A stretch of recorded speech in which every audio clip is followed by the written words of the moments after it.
স্বামী গরিব হলে স্ত্রীর উচিত দুইটি আমল ঘরের মধ্যে বেশি করা, তাহলে ওই স্বামীর পরিবারে আল্লাহ রাব্বুল আলামিন দরিদ্রতা দূর করে দিবেন। মনে রাখবেন, স্ত্রীর যে রিজিক আল্লাহ রাব্বুল আলামিন দান করেন, এই রিজিক কিন্তু স্বামীর মাধ্যমে আল্লাহ রাব্বুল আলামিন দিয়ে থাকেন, কারণ উপার্জন করে স্বামী। সুতরাং কোন স্ত্রী যদি এই দুইটি আমল করে, তাহলে তার আমল নামায়, তার কপালে যে আল্লাহ অজস্র রিজিকের ব্যবস্থা করে দিবেন, এই রিজিকটা স্বামীর মাধ্যমে চলে আসবে, যার কারণে স্বামীকে আল্লাহ রাব্বুল আলামিন সে সচ্ছলতা দান করবেন। এবং যেই ঘরে পড়া হয়, ওই ঘরে সচরাচর অভাব হয় না। তার মধ্যে এক নাম্বার যে আমলটা, এটা আল্লাহর হাবিব সাল্লাল্লাহু আলাইহি ওয়াসাল্লামের দেওয়া অত্যন্ত গুরুত্বপূর্ণ একটি আমল, যেটা ইবনে মাসউদ রাদিয়াল্লাহু তাআলা আনহু তিনি নিজে করে তিনি উপকৃত হয়েছেন। ইবনে মাসউদ রাদিয়াল্লাহু তাআলা আনহু যখন অন্তিম শয্যায়, বাইহাকী শরীফে এই হাদিসটা এসেছে, ইবনে মাসউদ রাদিয়াল্লাহু তাআলা অন্তিম শয্যায় অবস্থায় ওসমান রাদিয়াল্লাহু তাআলা তাকে দেখতে গেলেন। দেখতে গিয়ে বললেন, ইবনে মাসউদ, তোমার ঘরে তো তেমন অর্থনৈতিক সচ্ছলতা ভালো নয়, আমি বাইতুল মাল থেকে কিছু অর্থ সম্পদ দিয়ে দেই, যাতে তোমার ভবিষ্যতে তোমার মেয়েরা এটা দিয়ে চলতে পারে, তাদের একটা রিজিকের ব্যবস্থা হয়। ইবনে মাসউদ রাদিয়াল্লাহু তাআলা আনহু বললেন, ওসমান, আমার এই জিনিসের কোনো প্রয়োজন নাই, কারণ আল্লাহর হাবিব সাল্লাল্লাহু আলাইহি ওয়াসাল্লামের শেখানো একটি আমল আমার কন্যাদেরকে আমি সব সময় শিক্ষা দিয়েছি। ওসমান রাদিয়াল্লাহু তাআলা আনহু বললেন, কোন আমল? ইবনে মাসউদ বললেন, আল্লাহর হাবিব সাল্লাল্লাহু আলাইহি ওয়াসাল্লাম বলেছেন, যেই ঘরের মধ্যে সূরাতুল ওয়াকিয়া পড়া হয়, সেই ঘরের মধ্যে কখনো দরিদ্রতা আসে না।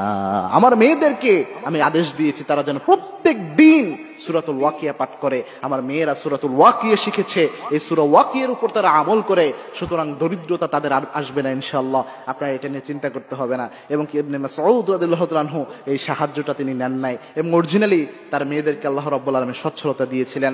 দুই নাম্বার যে আমলটা, এই আমলটা আল্লাহর হাবিব সাল্লাল্লাহু আলাইহি ওয়াসাল্লাম জানিয়েছেন, এবং কি আমলটা অরিজিনালি আল্লাহ রাব্বুল আলামিন নিজেও জানিয়েছেন। এই আমলের কারণে আল্লাহ রাব্বুল আলামিন সচ্ছলতা দান করেন, সেটা হচ্ছে ইস্তেগফারের আমল। আমরা ইস্তেগফারের আমলটা অনেকেই বুঝি না। ইস্তেগফার অনেক গুরুত্বপূর্ণ। আল্লাহর হাবিব সাল্লাল্লাহু আলাইহি ওয়াসাল্লাম ইস্তেগফারের ব্যাপারে অনেক ফজিলত বর্ণনা করেছেন। আল্লাহর হাবিব সাল্লাল্লাহু আলাইহি ওয়াসাল্লাম জানিয়েছেন, মান লাযিমাল ইস্তিগফার, ইস্তেগফারের সাথে যে ব্যক্তি লেগে থাকে, ওই ব্যক্তিকে আল্লাহ রাব্বুল আলামিন তিনটা পুরস্কার দান করেন। তার মধ্যে একটা পুরস্কার হচ্ছে ওয়ারযুকুহু হাইসু লা ইয়াহতাসিব, এমন জায়গা থেকে আল্লাহ রাব্বুল আলামিন রিজিক দেয় যা সে কল্পনাও করে নাই। এমন জায়গা থেকে আল্লাহ রাব্বুল আলামিন রিজিকের বরাদ্দ করে দেয় যা সে কল্পনাও করতে পারে নাই, যে এই জায়গা থেকে আল্লাহ রিজিক দিতে পারে। সুতরাং মা বোনরা যদি সব অবস্থায় তারা যদি ইস্তেগফারের আমল করতে পারে, এই ইস্তেগফারের কারণে তাদের রিজিকে আল্লাহ রাব্বুল আলামিন প্রাচুর্যতা দান করবেন, এবং এই প্রাচুর্যতার অংশ তার স্বামীর মাধ্যমে আল্লাহ রাব্বুল আলামিন দিয়ে দিবেন। সুতরাং তাদেরকে আল্লাহ রাব্বুল আলামিন এই বারাকা দান করবেন। মনে রাখবেন, রিজিকের একচ্ছত্র মালিকানা কিন্তু আল্লাহ রাব্বুল আলামিনের হাতে। আল্লাহ রাব্বুল আলামিন যাকে চান অগণিত অসংখ্য রিজিক আল্লাহ রাব্বুল আলামিন দান করে দেয়, এবং কি আল্লাহ রাব্বুল আলামিন ছাড়া পৃথিবীতে কেউ আপনার কোনো রিজিক দিতে পারে না। সুতরাং আল্লাহ যদি কোনো ব্যক্তিকে রিজিক দিতে চায়, সে অসংখ্য রিজিকের মালিক হয়। সুতরাং এই আমলগুলো করার তৌফিক আল্লাহ রাব্বুল আলামিন আমাদের দান করুন, আল্লাহুম্মা আমিন। স্বামী গরিব হলে স্ত্রীর উচিত দুইটি আমল ঘরের মধ্যে বেশি করা, তাহলে ওই স্বামীর পরিবারে আল্লাহ রাব্বুল আলামিন দরিদ্রতা দূর করে দিবেন। মনে রাখবেন, স্ত্রীর যে রিজিক আল্লাহ রাব্বুল আলামিন দান করেন, এই রিজিক কিন্তু স্বামীর মাধ্যমে আল্লাহ রাব্বুল আলামিন দিয়ে থাকেন, কারণ উপার্জন করে স্বামী। সুতরাং কোন স্ত্রী যদি এই দুইটি আমল করে, তাহলে তার আমল নামায়, তার কপালে যে আল্লাহ অজস্র রিজিকের ব্যবস্থা করে দিবেন, এই রিজিকটা স্বামীর মাধ্যমে চলে আসবে, যার কারণে স্বামীকে আল্লাহ রাব্বুল আলামিন সে সচ্ছলতা দান করবেন। এবং যেই ঘরে পড়া হয়, ওই ঘরে সচরাচর অভাব হয় না।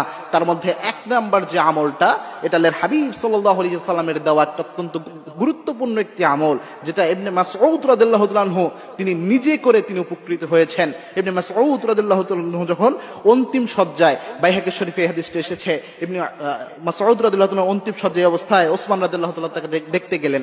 দেখতে গিয়ে বললেন, ইবনে মাসউদ, তোমার ঘরে তো তেমন অর্থনৈতিক সচ্ছলতা ভালো নয়, আমি বাইতুল মাল থেকে কিছু অর্থ সম্পদ দিয়ে দেই, যাতে তোমার ভবিষ্যতে তোমার মেয়েরা এটা দিয়ে চলতে পারে, তাদের একটা রিজিকের ব্যবস্থা হয়। ইবনে মাসউদ রাদিয়াল্লাহু তাআলা আনহু বললেন, ওসমান, আমার এই জিনিসের কোনো প্রয়োজন নাই, কারণ আল্লাহর হাবিব সাল্লাল্লাহু আলাইহি ওয়াসাল্লামের শেখানো একটি আমল আমার কন্যাদেরকে আমি সব সময় শিক্ষা দিয়েছি। ওসমান রাদিয়াল্লাহু তাআলা আনহু বললেন, কোন আমল? ইবনে মাসউদ বললেন, আল্লাহর হাবিব সাল্লাল্লাহু আলাইহি ওয়াসাল্লাম বলেছেন,